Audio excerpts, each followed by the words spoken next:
World's best law of attraction money and success coach అయిన ప్రముఖ షేక్ అన్వర్ గారిచే మే 18th హైదరాబాద్ లో జరగబోయే one day magic of law of attraction and millionaire mind work shop కి register చేసుకోండి. నమస్కారం అమ్మ గారు. నమస్తే అమ్మా.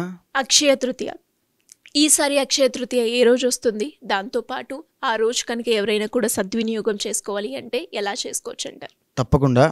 అక్షయ తృతీయ ఏప్రిల్ 30వ తారీఖు వైశాఖ శుక్ల తదియ అని పిలువబడేటువంటి రోజున అక్షయ తృతీయగా మనందరం జరుపుకుంటూ ఉంటాం.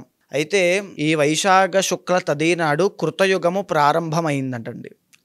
అందుకోసమే ఆ రోజున మనం ఏ పుణ్య కార్యక్రమము చేసినా, ఏ దాన ధర్మములు చేసినా, లేకపోతే ఏ పరిహారములు చేసినా, పితృతర్పణములు చేసినా, ఎలాంటివి ధ్యానము, జపము, హోమము ఏమి చేసినా సరే కోటి రెట్లు ఫలితాన్ని ఇస్తుంది, అంటే అక్షయం అవుతుంది.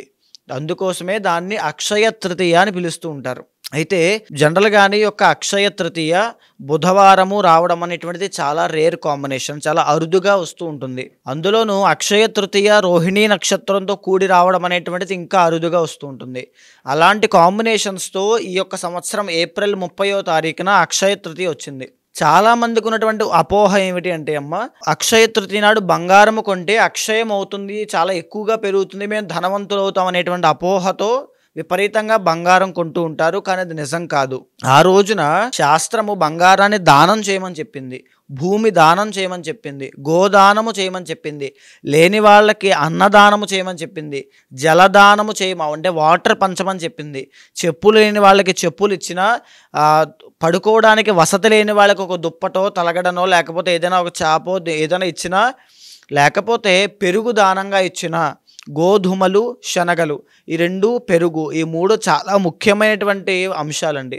గోధుమలు, పెరుగు, శనగలు ఎవరైతే అక్షయ తృతీయ నాడు దానంగా ఇస్తారో వాళ్ళకి శాశ్వతమైనటువంటి శివ సాయుధ్యము అనేటువంటిది లభిస్తూ ఉంటుంది.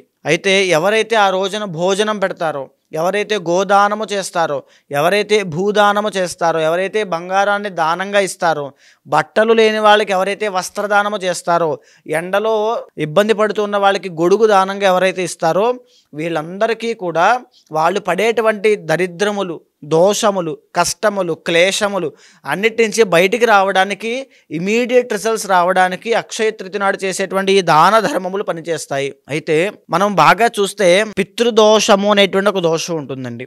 దానివల్ల వివాహం కాని వాళ్ళు ఉంటారు, దానివల్ల సంతానము కలగనటువంటి వాళ్ళు ఉంటారు, దాని మూలాన సెటిల్మెంట్ లేకుండా ఇబ్బంది పడేవాళ్ళు, యాక్సిడెంట్స్ అయ్యేవాళ్ళు, కోర్టుల్లో కేసులు ఇరుక్కునే వాళ్ళు చాలామంది ఉంటారు. అలాంటి పితృదోషాన్ని తొలగించుకోవడం కోసము అక్షయ తృతీయ రోజున ఎవరైనా సరే పితృతర్పణము చేసినా, లేకపోతే చనిపోయినటువంటి పితృదేవతల పేరు చెప్పి పితృతర్పణములు వదిలినా, వాళ్ళ పేరు చెప్పి భోజనము పెట్టినా, పితృదోష నివారణార్థము ఏవైనా పుణ్య కార్యక్రమాలు, పూజలు, పరిహారములు చేసినా వెంటనే సిద్ధిస్తాయి. అటువంటి గొప్ప తిథి అక్షయ తృతీయ. మనం బాగా చూస్తే అమ్మ, కుజదోషము, కాలసర్పదోషం అని రెండు ఉంటాయి. దాని మూలాన వైవాహిక జీవితంలో ఇబ్బంది పడుతున్నటువంటి ఆడవాళ్ళు చాలామంది ఉంటారు. భర్త సరిగ్గా పట్టించుకోవట్లేదు, అత్తగారి తరపున వేధింపులు, భర్త యొక్క ఆరోగ్యం బాగోట్లేదు, ఆర్థిక పరిస్థితి మెరుగ్గా లేదు, బాగా అన్నిటికంటే ముఖ్యమైనటువంటి సమస్య సంపాదించిన డబ్బు సంపాదించినట్టుగానే ఖర్చు అయిపోతుంది, రూపాయి కూడా నిలబడట్లేదు. ఈ ప్రాబ్లంకి కూడా సొల్యూషన్ అక్షయ తృతీయే. ఇలాంటి పుణ్యతిథులు, పుణ్య నక్షత్రములు, పుణ్యవారములు కలిసినటువంటి రోజున ఏదైతే మనము పుణ్య కార్యక్రమాలు, దాన ధర్మములు చేస్తామో మన కర్మ అనేటువంటిది నాశనం చేసుకుంటాము. అంటే మన పాప కర్మ దహింపజేసి మనము ఒక పుణ్య కార్యక్రమం చేయడం వల్ల వచ్చేటువంటి ఫలితాన్ని అనుభవిస్తాము. తరువాత చాలామంది రుణ బాధలు, అంటే అప్పుల బాధల్లో ఉండడము, బంగారము తాకట్టు పెట్టేటువంటి పరిస్థితుల్లోకి వెళ్ళడము, తరువాత ఇంకా చెప్పాలంటే వైవాహిక జీవితంలో వచ్చేటువంటి సమస్యల వల్ల సూసైడల్ టెండెన్సీస్ పుట్టడము, ఇవన్నీ కూడా ఒక మనఃక్లేశములు అంటారు, అంటే మానసిక ఒత్తిడి. ఇవన్నీ కూడా తీవ్రంగా ఇబ్బంది పడుతున్న వాళ్ళు కూడా అక్షయ తృతీయ నాడు కనుక పరిహారములు పర్సనల్ చార్ట్ ద్వారా చేసుకుంటే ఇమీడియట్ రిజల్ట్స్ అనేవి వెంటనే వాటి నుంచి బయటకు రాగలుగుతారమ్మా. కుంభరాశి వారు ఎవరైనా కూడా ఈ అక్షయ తృతీయ రోజు ఉపయోగించుకొని వారు ఏదైతే సమస్యలు ఎదుర్కొంటున్నారో దాన్ని క్లియర్ చేసుకోవాలి అంటే ఎలా ఉంటుందండి? తప్పకుండా అమ్మా.